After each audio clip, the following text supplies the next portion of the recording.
Hardhome is mentioned in the books. We know that something terrible happened there, but we don't know what happened. So this was an opportunity to show the audience something that is going to be fresh for everyone, whether you're a book reader or not a book reader. This is stuff that no one has seen. Initially, the scene was even bigger. It was written even bigger than it was, and we weren't sure how we were going to do it. And Miguel talked about reining the point of view of the scene in to keep us behind that stockade wall. And as you did that, all the pieces, the other pieces, the stuff that is so huge and the big sweeping shots and all that stuff started to fall away. And then what if you don't see the monster? The thing that's on the other side of the door that you can't see, something horrible that's out there that's trying to get in here, is always going to be more terrifying. This isn't a battle, really. It's a massacre. You've got the army of the dead coming and the wildlings putting up resistance for as long as they can. So it doesn't have the feel of a battle so much as a horror movie sequence. So now the monster behind the doors, the massacre, the restricted viewing, all of those things started to make sense, and they coalesced into what ended up being Hardhome. Logs came in to build this enormous palisade, about 300 foot in length, about 18 feet high. We build it for real because the action is almost for real. It takes a lot of pounding. We're all used to sets being built and things, and they all look great, and then they're lit and they come alive and so on. But this place felt real. It's great when you've got a set which you can sort of play in as well, and it's so big, you think this can look great.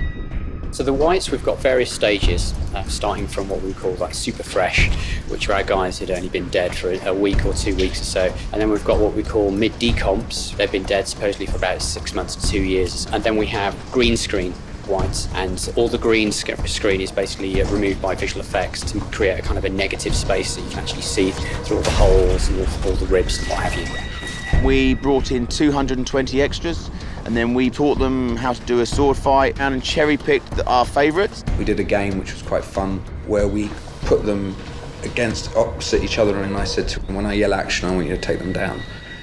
And, you know, and everyone got all excited. The whole premise of the whites is they are relentless killing machines that have one purpose, and that's to travel from A to B and kill everything in their path. When we were shooting it, it was chaos. You can't fake chaos. And it's hundreds of people just running against you. It's a lot of mayhem going on, a lot of violence and people trying to survive, basically. And the extras were just phenomenal. They just got into it. It made it so much easier for us. The extras are some of the most hard-working, brilliant background actors I've ever had the pleasure of working with. And they give it their all, and it's what makes a scene like this work.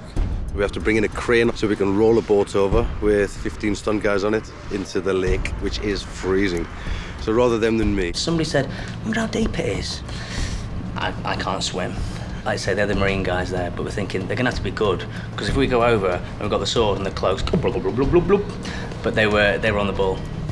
Everybody really had to step up and give everything they had to the sequence, because otherwise the sequence wasn't going to work. It's a great thing to be able to see, you know, all these artisans creating such great work and then destroy it. It's fun because it's that little kid thing of building your little wooden block play city and then being the monster and toppling it over, and we get to do both on the show.